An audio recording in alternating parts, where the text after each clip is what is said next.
Hi viewers, good day. Welcome to vSparks. Today we are going to see an overview of containers. What made us to move from a traditional physical infrastructure to container-based infrastructure, the things needed to run a container, and its pros and cons. If you like this video, please subscribe to vSparks channel and click the bell icon for the latest updates.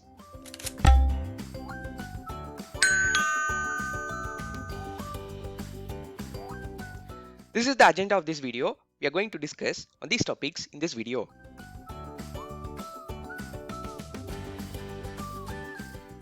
Let me take you from the scratch. What is needed to run an application? Obviously, we need a physical infrastructure that has a CPU, RAM, storage, and network connectivity. On top of that, we will be installing the operating system. The OS has two components basically in it. First is the OS kernel that interacts with the underlying hardware and fetches the resources in order to run the application on top of it. Second is the basic softwares, libraries, and dependencies using which the end user interacts with the operating system itself. For example, the user interface in Microsoft Windows, which is a software running on top of the kernel, is an example of this. On top of these things, we will install our applications. Applications can be anything. It can be a database, it can be a web server, and so on. But have you ever seen such applications running in a single common machine? Obviously not. But why? We will discuss the same in the next slide. Why we cannot run multiple different applications in a single machine? The answer is its compatibility with the operating systems, software dependencies, and the hardware. For example, a Jenkins application may require a Linux operating system with a dependent Java version to run, whereas a MySQL database may require a different flavor of Linux operating system with a different Java version to run. This compatibility with different entities is called as Helm matrix. Such things makes us to run the applications in a different machines. One such option to run the applications in a different machine is to provision separate machines for each and every application. But it will not save your cost, isn't it? Another better option people went for is virtualization. Using virtualization, you can run multiple isolated virtual machines within a same physical hardware. This obviously saves your infrastructure cost. Each of these virtual machines will be having its own virtual hardwares, operating systems, and softwares. On top of these virtual machines, we are installing our applications. Now, let us see why we are moving towards container-based approach to run the applications in the next slide. One of the main drawbacks of virtualization is its high resource utilization. Why? Because each and every virtual machine is a separate entity having its own OS kernel and softwares.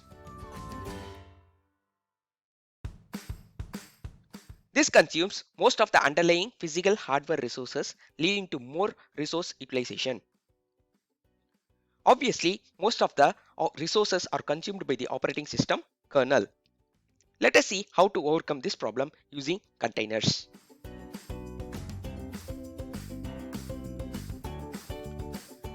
Here, in the case of containers, we are not going to run the entire operating system within a container. Each and every container will not run its own or individual OS kernel within it. Instead, a common kernel will be shared across multiple containers.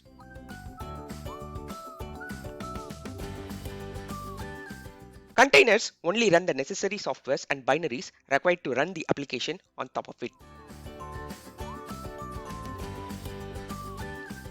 Thereby, a single OS kernel is shared across multiple containers, thus saving the hardware utilization. Here, you could have seen something called as container runtime. To describe in short, a container runtime is a software that executes the container and manages container images on the machine.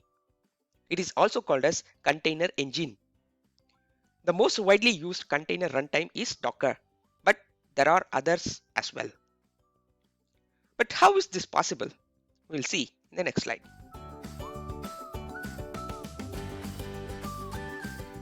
If you take any flavors of Linux operating systems, let's say CentOS, Ubuntu, and Fedora, the OS kernel remains the same across the different flavors.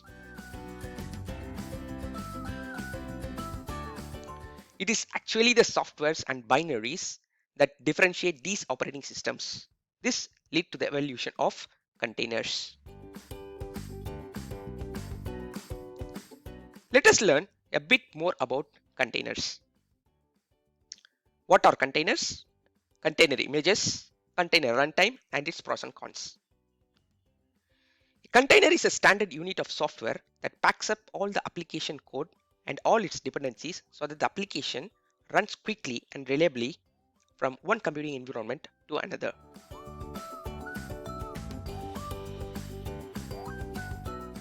Each container is having its own libraries and dependencies, but they all share the same operating system kernel and thus they are lightweight in nature. Containers are completely isolated from each other. Each container is having their own processors, network, and storage mounts as well. Basically, containers are immutable in nature.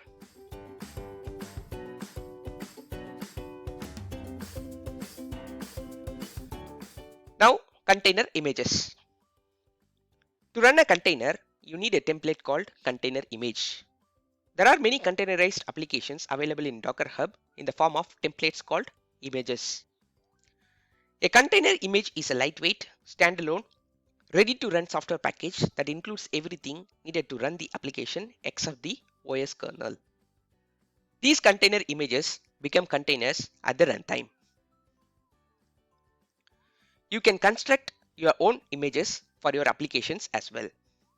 As I already pointed out, containers are immutable. If you want to change your application code to the next version, all you need to do is to rebuild your container image with your updated application code.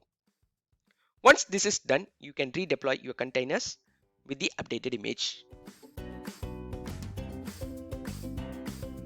What is container runtime or container engine? A container runtime, also called as container engine, is a software that is responsible for running the containers and manages container images in the host. Basically, container runtimes are classified into two main categories, OCI and CRI. Open Container Initiatives and Container Runtime Initiatives. The basic difference between these two is the OCI runtime is a low-level engine or the basic one, whereas the CRI type is an advanced or high-level one.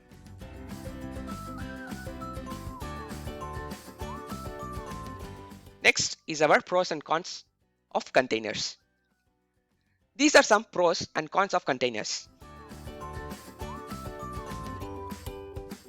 The major disadvantage of containers is that you cannot run a Windows-based container on top of a Linux host. The reason is that the Windows container requires a Windows kernel, and so the Windows containers can run on top of the Windows host only. I think we came to the end of this lecture, and this is the summary that we have discussed so far in this video. Thank you from vSparks, and thank you for watching this video.